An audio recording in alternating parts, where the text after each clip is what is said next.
யாரையாவது மன்னிக்க உங்களால் முடியவில்லை என்றால் அவர்களுக்காக தொடர்ந்து ஜெபியுங்கள். அது அவர்களை மாற்றலாம் அல்லது மாற்றாமலும் போகலாம்.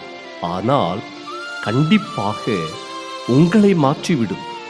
பிறரை மன்னிப்பது என்பது உங்களை நீங்களே விடுதலையாக்குவது ஆகும்.